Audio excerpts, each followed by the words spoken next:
कहानी की शुरुआत होती है 80 के दशक के बिल्कुल आखिरी समय में, जहां अमेरिका के न्यूयॉर्क शहर में हम पैट्रिक बेटमैन नाम के 27 साल के एक तगड़े जवान को देखते हैं। पैट्रिक पियर्स एंड पियर्स नाम के एक फाइनेंस इंस्टीट्यूट में वाइस प्रेसिडेंट है। बहुत बड़ा रईस ज्यादा तो नहीं है, लेकिन उसका उठना बैठना और नेटवर्किंग हमेशा बड़े लोगों और एलिट सोसाइटी वालों के साथ ही होता है। महंगे कपड़े पहनना, महंगे होटलों में खाना खाना और हर तरह का शो ऑफ करना उसके लिए जैसे एक नशा बन चुका है। खास तौर पर अपने कुछ करीबी लोगों के सामने शो ऑफ करना उसे बहुत पसंद। इसी तरह पैट्रिक रोज अपने कॉलिग्स के साथ बड़े बड़े रेस्टोरेंट्स में जाता रहता है और खुद को एक एलिट पर्सन के तौर पर साबित करने की कोशिश करता रहता है। बाहर से वो भले ही सबके साथ घुल मिल जाता है, लेकिन अंदर ही अंदर उसे कोई भी खास पसंद नहीं है, क्योंकि उसके सारे एलिट दोस्त बस यही दिखाने में लगे रहते हैं कि कौन किससे ज्यादा क्लासिक और स्मार्ट है। हालांकि पैट्रिक की लाइफ में ज्यादा एडवेंचर या इंटरेस्टिंग कुछ भी नहीं है। इसी वजह से वो मजबूरी में यहाँ आकर इनके साथ टाइम पास करता है। लेकिन उसके अंदर कुछ अजीब आदतें भी हैं। उनमें से एक ये कि वो किसी को खुश देख नहीं पाता। अगर कोई बहुत ज्यादा खुश होता है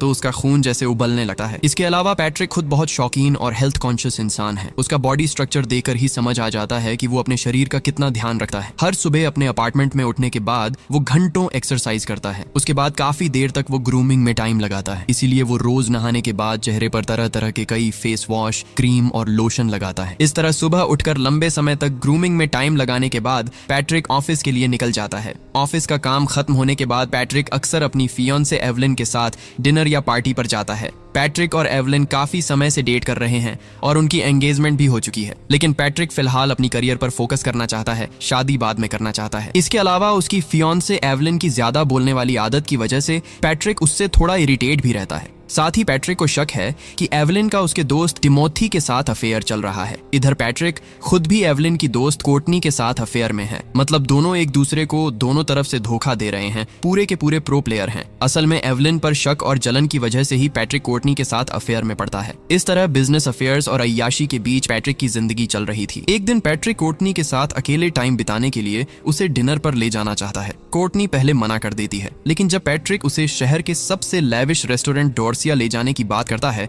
तो कोर्टनी तुरंत खुशी खुशी मान जाती है। हालांकि वीआईपी रेस्टोरेंट डोर्सिया में रिजर्वेशन के लिए कम से कम 2 महीने पहले से बुकिंग करनी पड़ती है। लेकिन ओवर कॉन्फिडेंट होकर जब पैट्रिक वहां कॉल करके कल के लिए रिजर्वेशन मांगता है तो उधर से उसे साफ साफ मना कर दिया जाता है। अब जब कोर्टनी से कह ही दिया गया था तो क्या किया जाए, इसलिए चालाकी से पैट्रिक पहले कोर्टनी को बहुत ज्यादा ड्रिंक्स पिलाता है, फिर उसे किसी दूसरे रेस्टोरेंट में ले जाकर वहीं डोर्सिया बताकर चला देता है। बहुत ज्यादा नशे में होने की वजह से कोर्टनी को कुछ भी समझ में नहीं आता। अगले दिन पैट्रिक ऑफिस का काम खत्म करने के बाद अपने दोस्त और कॉलिग लुइस के साथ बातचीत कर रहा होता है। तभी वहां उसका एक कॉलिग आता है जिसका नाम पॉल एलन होता है। पॉल बताता है कि उसने एक नया विजिटिंग कार्ड बनवाया है जिसकी क्वालिटी कमाल की है।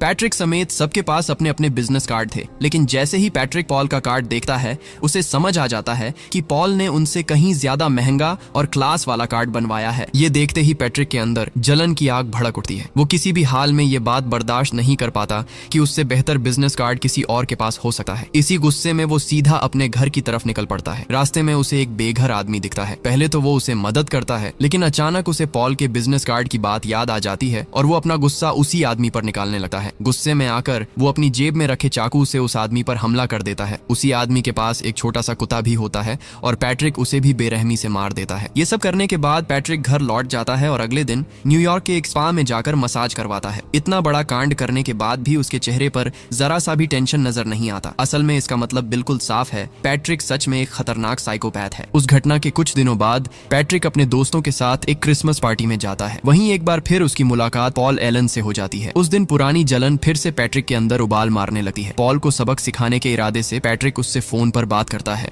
और उसे ड्रिंक्स के लिए इनवाइट करता है। इनविटेशन रखने के लिए पॉल पास के एक रेस्टोरेंट में आ जाता है। वहां बैठकर पॉल और पैट्रिक तरह तरह की बातें करते हैं और काफी ज्यादा ड्रिंक्स पी लेते हैं। इसके बाद पैट्रिक पॉल को अपने घर चलने का ऑफर देता है। बहुत ज्यादा नशे में होने की वजह से पॉल मना नहीं कर पाता और दोनों पैट्रिक के लेविश अपार्टमेंट में पहुंच जाते हैं। यहाँ दिखाया जाता है कि पैट्रिक ने अपने सारे फर्नीचर कागज से ढक रखे हैं, बिल्कुल वैसे जैसे घर में पेंट करते जाते समय किया जाता है। उसने ऐसा क्यों किया है ये थोड़ी देर बाद साफ हो जाता है। पैट्रिक पॉल को सोफे पर बैठाता है, म्यूजिक चलाता है और खुद एक प्लास्टिक का रेनकोट पहन लेता है। फिर वो नशे में डूबे पॉल के सामने म्यूजिक की धुन पर नाचने लगता है। जब पॉल पूरी तरह बेसुध हो जाता है तब पैट्रिक अपने कमरे से एक नई चमचमाती और खौफनाक कुल्हाड़ी लेकर निकलता है और पॉल को कुछ समझ में आए उससे पहले ही उस पर टूट पड़ता है। बस कुछ ही सेकंड में पॉल अपनी जान गंवा देता है और पैट्रिक का पूरा शरीर उसके खून से भीग जाता है। रेनकोट पहनने और फर्नीचर ढकने का सिर्फ एक ही मकसद था, ताकि पॉल के खून के छींटे उसके घर को खराब न कर दें। सोचो जरा, पैट्रिक बैटमैन किस लेवल का साइको किलर है। मार काट खत्म करने के बाद पैट्रिक एक सिगरेट जलाता है ताकि खुद को थोड़ा शांत कर सके। फिर वो पॉल की बॉडी को एक बैग में भरता है और उसे घसीटते हुए बाहर ले जाता है, उसे ठिकाने लगाने के लिए। लाश को घसीटते हुए जब पैट्रिक गाड़ी में डाल ही रहा होता है तभी अचानक उसकी मुलाकात लुइस से हो जाती है। इससे पैट्रिक थोड़ा घबरा जाता है, लेकिन वो खुद को संभाल लेता है और गाड़ी लेकर वहां से निकल जाता है पॉल की लाश को ठिकाने लगाने के लिए। पॉल की डेड बॉडी फेंकने के बाद पैट्रिक सीधे पॉल के अपार्टमेंट पहुंचता है। उसका मकसद होता है ये दिखाना कि पॉल किसी इमरजेंसी काम से लंदन गया है। पॉल को मारने के बाद पैट्रिक उसकी जेब से चाबी चुरा चुका था। उसी चाबी से दरवाजा खोलकर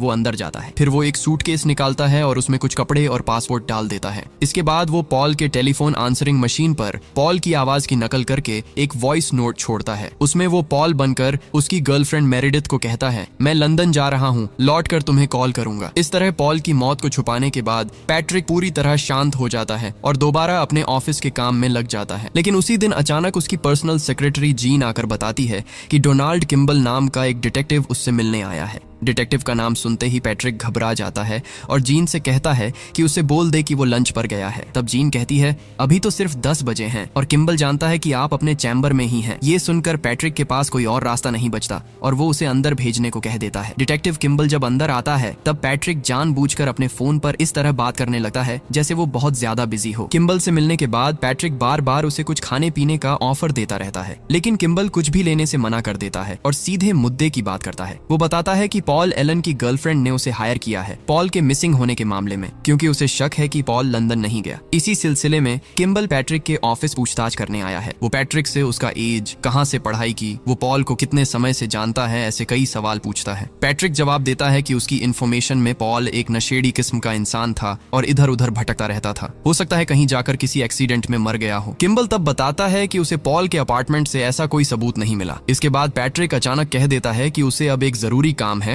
और वो उसे और समय नहीं दे सकता। ये सुनकर किम्बल वहां से जाने लगता है और कहता है कि अगर कोई भी नई इन्फॉर्मेशन मिले तो उसे जरूर बताना। इधर जब से डिटेक्टिव उसका पीछा करने लगा होता है, पैट्रिक का दिमाग फिर से अशांत हो जाता है। अपने बेचैन मन को शांत करने के लिए रात को घर लौटे वक्त वो सड़क से एक लड़की को उठा लेता है। फिर गाड़ी में बैठकर वो एक और प्रोस्टिट्यूट को कॉल करके अपने फ्लैट पर बुला लेता है। जब दोनों उसके घर पहुंच जाती हैं तो पैट्रिक खुद को पॉल एलन बताता है। वो उनके साथ हाई क्लास बातें करने लगता है और टॉप लेवल म्यूजिक वगैरह पर सवाल पूछता है। लेकिन सड़क की जिंदगी जीने वाली उन लड़कियों के लिए पॉल टाइप की ऐसी बातें बिल्कुल सिर के ऊपर से गुजर जाती हैं। जिस मकसद से पैट्रिक उन्हें बुलाकर लाया था, अब वो अपना वो काम पूरा करता है। शुरुआत में पैट्रिक बिल्कुल एक नॉर्मल इंसान की तरह बिहेव करता है, लेकिन थोड़ी देर बाद वो जैसे एक जानवर बन जाता है। धारदार चीजों से उन्हें बुरी तरह जख्मी करके वो अपनी हवस निकालता है। जब लड़कियां उसके घर से बाहर निकलती हैं तो उनके शरीर पर कई जगह कट के निशान होते हैं। मतलब साफ है, पैट्रिक कब इंसान से जानवर बन जाता है शायद उसे खुद भी पता नहीं चलता। अगले दिन पैट्रिक फिर से किसी रेस्टोरेंट में अपने दोस्तों के साथ बैठता है। इसी बीच उसका दोस्त लुइस आकर सबको अपना नया बिजनेस कार्ड दिखाता है। जैसे ही पैट्रिक वो कार्ड हाथ में लेता है और समझ जाता है कि ये लुइस उससे भी बेहतर कार्ड बनवा चुका है, उसका खून फिर से खौल उठता है। तभी वो फैसला कर लेता है कि पॉल की तरह अब लुइस को भी इस दुनिया से मिटा देगा। वो तुरंत रेस्टोरेंट के वॉशरूम की तरफ बढ़ता है जहां लुइस पहले ही गया होता है। पैट्रिक हाथों में ग्लव्स पहनकर पीछे से लुइस का गला दबाने की कोशिश करता है, लेकिन इस बार लुइस उसे देख लेता है और सबको हैरान करते हुए पैट्रिक के हाथ को चूम लेता है। ये देखकर पैट्रिक पूरी तरह शॉक हो जाता है और सोचने लगता है ये सब क्या हो रहा है। बाद में लुइस उसे बताता है कि असल में वो एक शरीफ और सीधा साधा इंसान है और वो बहुत पहले से ही पैट्रिक को मन ही मन पसंद करता था। लुइस ये समझ बैठता है कि पैट्रिक शायद उसे वो करने के लिए यहाँ आया है। ये ये सब देखकर पैट्रिक को जैसे उल्टी आने लगती है और वो तुरंत वहां से भाग निकलता है अपनी जान और इज्जत बचाकर। अगले दिन पैट्रिक के ऑफिस में डिटेक्टिव किम्बल फिर से उससे मिलने आता है। इस बार किम्बल उससे पूछता है कि पॉल एलन के मिसिंग होने वाले दिन वो कहाँ था। पैट्रिक जवाब देता है कि वो उस दिन वेरोनिका नाम की लड़की के साथ डेट पर था। किम्बल बताता है कि उसके पास जो इन्फॉर्मेशन है वो पैट्रिक की बातों से पूरी तरह मैच नहीं करती। इसके बाद किम्बल पूछता है कि पॉल से उसकी आखिरी बार मुलाकात कब हुई थी। पैट्रिक कहता है कि आखिरी बार दोनों एक म्यूजिक पार्टी में मिले थे, लेकिन थोड़ी देर बाद ही पैट्रिक खुद ही कंफ्यूज होकर कह देता है कि उसे ठीक से याद नहीं आ रहा कि उनकी आखिरी मुलाकात कहाँ हुई थी। शायद वो दोनों कहीं डिनर पर गए थे। ये सब सुनकर किम्बल उससे कहता है कि अगर उसे कभी ठीक से याद आए तो जरूर उससे कांटेक्ट करे, और इस केस पर डिटेल में बात करने के लिए वो पैट्रिक को किसी दिन साथ में लंच पर चलने को कहता है। पैट्रिक उसकी बात मान लेता है। किम्बल से बात होने के बाद उसी रात पैट्रिक फिर से एक पार्टी में जाता है। वहाँ पहले वो अपने एक दोस्त के साथ काफी देर तक ड्रिंक्स लेता है। इसके बाद उसकी मुलाकात एक मॉडल से होती है जिसे वो पार्टी के बाद डिनर पर इनवाइट कर देता है। अब पैट्रिक का किसी को डिनर पर बुलाने का मतलब क्या होता है ये तो तुम लोग अब तक अच्छी तरह समझ ही चुके हो। अगली सुबह पैट्रिक अपने ऑफिस में बैठकर क्रॉसवर्ड खेल रहा होता है। तभी उसकी सेक्रेटरी जीन उससे मिलने आती है। असल में जीन मन ही मन पैट्रिक को काफी पसंद करती है। पैट्रिक की अच्छी बॉडी और स्टाइलिश चाल ढाल उसे हमेशा अट्रैक्ट करती रहती है, लेकिन वो ये बातें कभी खुलकर पैट्रिक से कह नहीं पाई। हालांकि पैट्रिक भी कोई कम समझदार नहीं है। वो जीन के हाव भाव से सब कुछ समझ जाता है, इसलिए आज वो सीधे जीन को डिनर का इन्विटेशन दे देता है। जीन क्या जाने कि इस खूबसूरत दावत के पीछे उसके लिए कितनी खौफनाक सिचुएशन इंतजार कर रही है। पैट्रिक से ऐसा इनवाइट मिलते ही जीन खुशी खुशी हाँ कर देती है, लेकिन पैट्रिक उससे कहता है कि डिनर पर जाने से पहले वो उसे अपना घर दिखाना चाहता है। बिना कुछ सोचे समझे जीन इसके लिए भी राजी हो जाती है। उसी रात तय समय पर जीन पैट्रिक के अपार्टमेंट पहुंच जाती है। वहां आकर वो अपने प्यार को लेकर काफी थ्रिल और एक्साइटमेंट फील करने लगती है। पैट्रिक उसे वेलकम करने के बाद फ्रिज खोलकर ड्रिंक्स निकालने जाता है। तभी हमें एक बेहद डरावना सीन देखने को मिलता है। वही लड़की का कटा हुआ सिर जिसे कुछ दिन पहले पैट्रिक ने पार्टी में डिनर पर बुलाया था। सच बताऊं तो पूरी मूवी में ये सीन देखकर रोंगटे खड़े हो जाते हैं। खैर, पैट्रिक फ्रिज से ड्रिंक्स निकालकर जीन को देता है, फिर एक ड्रॉअर खोलता है। उस ड्रॉअर के अंदर कई चाकू और तरह तरह की धारदार चीजें रखी होती हैं। जीन दूसरी तरफ मुंह करके बैठी होती है, इसलिए उसे इनमें से कुछ भी दिखाई नहीं देता। पैट्रिक जीन से तरह तरह के सवाल पूछते हुए उसे अपनी बातों में उलझाए रखता है, फिर चालाकी से वहां से एक चाकू उठा लेता है। जब पैट्रिक एक और अलमारी खोलकर डक्ट टेप निकालता है तो जीन पूछती है कि वो ये टेप किस लिए है। पैट्रिक जवाब देता है कि उसे कुछ चीजें पैक करनी थी, मतलब जीन को मारने के बाद उसी से उसे लपेटेगा। इसके बाद वो फिर से जीन को बातों में लगाए रखता है और अलमारी के अंदर से एक नेल गन निकाल लेता है। नेल गन को वो अपनी पीठ के पीछे छुपाकर जीन के सिर पर तान देता है। जीन सामने की तरफ मुंह करके बैठी होती है, इसीलिए उसे कुछ भी दिखाई नहीं देता। जैसे ही पैट्रिक नेल गन चलाने वाला होता है, अचानक उसका आंसरिंग मशीन बज उठता है। उसमें एवलिन का मैसेज सुनकर जीन समझ जाती है कि पैट्रिक का एवलिन के साथ अब भी अफेयर चल रहा है, यानी पैट्रिक ने उसे अपने मतलब के लिए यहाँ बुलाया था। ये सब सुनते ही जीन का चेहरा उतर जाता है। जीन की उदासी देखकर पैट्रिक रुक जाता है और उसे मार नहीं पाता। जैसा कि मैंने पहले भी बताया था, पैट्रिक की सबसे बड़ी प्रॉब्लम यही है कि वो किसी को खुश नहीं देख पाता। लेकिन आज जब उसने जीन को दुखी देखा तो उसने उसे छोड़ दिया। पैट्रिक जीन से कहता है कि वो यहाँ से चली जाए, क्योंकि अगर वो रुकी तो उसे नुकसान हो सकता है। पैट्रिक की बातें सुनकर जीन रोते हुए वहां से चली जाती है। ये पहली बार था जब पैट्रिक के हाथ से कोई बड़ा शिकार बिल्कुल आखिरी पल में बच निकला। अगले दिन पैट्रिक डिटेक्टिव किम्बल के साथ एक रेस्टोरेंट में लंच पर जाता है। वहां किम्बल फिर से उससे पूछताछ शुरू करता है। वो पैट्रिक से दोबारा पूछता है कि क्या उसे याद है कि पॉल के गायब होने वाले दिन वो कहाँ था। पैट्रिक इसका जवाब नहीं में देता है। लंच खत्म होने से पहले पैट्रिक कुछ कहने ही वाला था कि किम्बल कह देता है कि शायद पॉल सच में लंदन चला गया है, क्योंकि किम्बल को लगता नहीं कि पॉल का कोई दोस्त बिना वजह उसे मार सकता है। ये सुनकर पैट्रिक काफी नर्वस हो जाता है, लेकिन वो अपना डर जाहिर नहीं करता। उस रात जब पैट्रिक घर लौट रहा होता है, तभी उसे रास्ते में वह प्रोस्टिट्यूट फिर दिखाई देती है, लेकिन क्रिस्टी नाम की यह लड़की अब उसके साथ नहीं जाना चाहती। पिछली बार पैट्रिक के टॉर्चर की वजह से उसे हॉस्पिटल तक जाना पड़ा था। पैट्रिक उसे आश्वासन देता है कि अब उसके साथ ऐसा कुछ नहीं होगा। ये सुनकर क्रिस्टी गाड़ी में बैठ जाती है। पैट्रिक उसे एक चेक लिखकर देता है और कहता है ये तुम्हारा क्षतिपूर्ति है। चेक पैट्रिक के हाथ से लेकर क्रिस्टी गाड़ी खोलकर भागने लगती है, लेकिन थोड़ी दूर जाने के बाद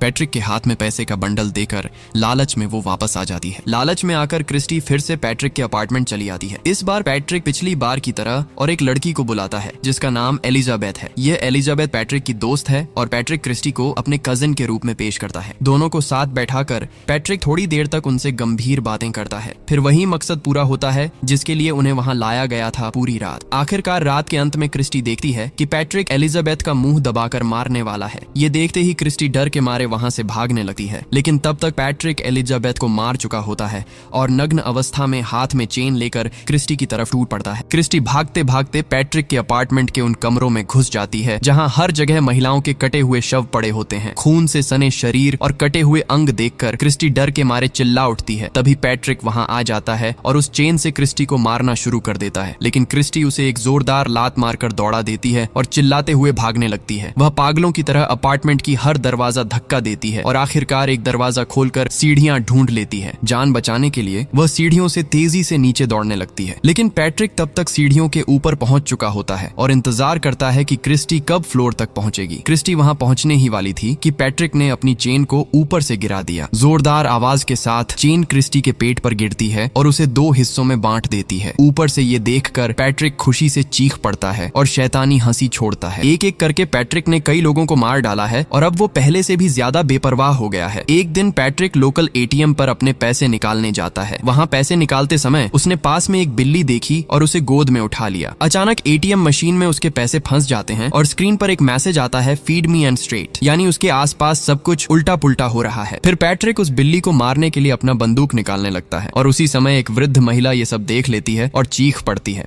ये सब होते देख पैट्रिक कुछ भी सोचे बिना गोलियां चलाना शुरू कर देता है। गोलियों की आवाज सुनते ही वहां पुलिस पहुंच जाती है। पैट्रिक तुरंत भागता है और पार्किंग में जाकर अपनी गाड़ी ढूंढने लगता है, लेकिन पुलिस उसका पीछा करती रहती है तो वो दूसरी तरफ भागने लगता है। उधर से भी पुलिस गाड़ियों के साथ आकर उसे घेर लेती है। एक पुलिस ऑफिसर उसे गाड़ी से उतरकर हथियार फेंकने को कहता है, लेकिन पैट्रिक उसकी बात नहीं मानता और उन पर फायरिंग शुरू कर देता है। उसकी एक गोली जाकर पुलिस की गाड़ी के गैस सिलेंडर में लगती है, जिससे जोरदार धमाका हो जाता है। इस भयानक धमाके को देखकर पैट्रिक बुरी तरह डर जाता है और किसी के आने से पहले ही वहां से भाग निकलता है। भागते भागते वो अपने अपार्टमेंट को समझकर किसी और अपार्टमेंट में घुस जाता है, लेकिन जैसे ही वहां का गार्ड उससे नाम लिखने को कहता है, पैट्रिक घबरा जाता है और उसे भी मार देता है। मतलब पैट्रिक की हालत इतनी बिगड़ चुकी होती है कि सामने जो भी आ रहा है वो उसे मारता जा रहा है। पागलों की तरह इधर उधर भागते हुए आखिरकार वो अपने असली अपार्टमेंट पहुंच जाता है। घर के अंदर जाते ही उसे बाहर हेलीकॉप्टर की आवाज सुनाई देती है। उसे समझ आ जाता है कि उसके किए हुए कांडों से शहर में हड़कंप मच चुका है। डर और घबराहट में पैट्रिक फोन उठाता है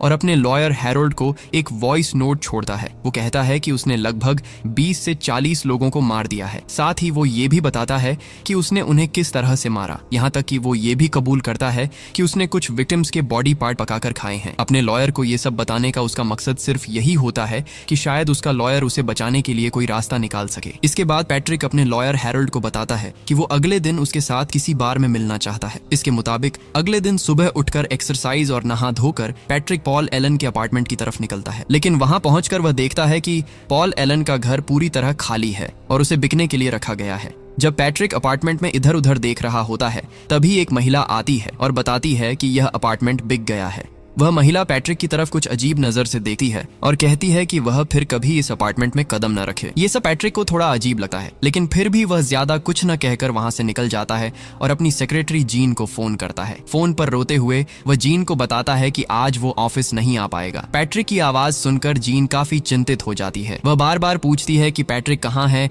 और उसके साथ क्या हुआ, लेकिन पैट्रिक कोई जवाब दिए बिना फोन रख देता है। फोन रखे जाने के बाद जीन अचानक पैट्रिक के डेस्क की तरफ जाती है। डेस्क का ड्रॉअर खोलकर जीन को एक डायरी दिखाई देती है और उसे देख जीन के होश उड़ जाते हैं। डायरी में जीन को कई चित्र दिखाई देते हैं, जिनमें हर एक में मानव शरीर के अंगों को छेदा या काटा हुआ दिखाया गया है। साथ ही इसमें लोगों को मारने के तरीके और मृत लाशों की फोटो भी बनी हुई है। जीन को तुरंत समझ में आ जाता है कि पैट्रिक कोई साधारण इंसान नहीं है, क्योंकि वो वास्तव में एक साक्षात साइको किलर है। वहीं दूसरी तरफ पैट्रिक उस दिन ऑफिस नहीं गया, लेकिन अपने दोस्तों के साथ पार्टी में जरूर पहुंचता है। वहां दोस्तों के साथ थोड़ी देर बातें करने के बाद वह अपने लॉयर हैरोल्ड को देखता है। पैट्रिक हैरोल्ड के पास जाकर पूछता है कि क्या उसने पैट्रिक का पिछली रात वाला मैसेज देखा। ये सवाल सुनकर हैरोल्ड हंस पड़ता है और कहता है, तुम्हारा कल का जोक तो बहुत फनी था। यानी हैरोल्ड ने पैट्रिक की बातों पर बिल्कुल भरोसा नहीं किया और सब कुछ मजाक समझ लिया। पैट्रिक ये सुनकर काफी फ्रस्ट्रेट हो जाता है और उसे समझाने की कोशिश करता है कि असल में उसने पॉल एलन और बाकी लोगों को मार डाला है, लेकिन हैरोल्ड उसकी कोई बात मानने को तैयार नहीं है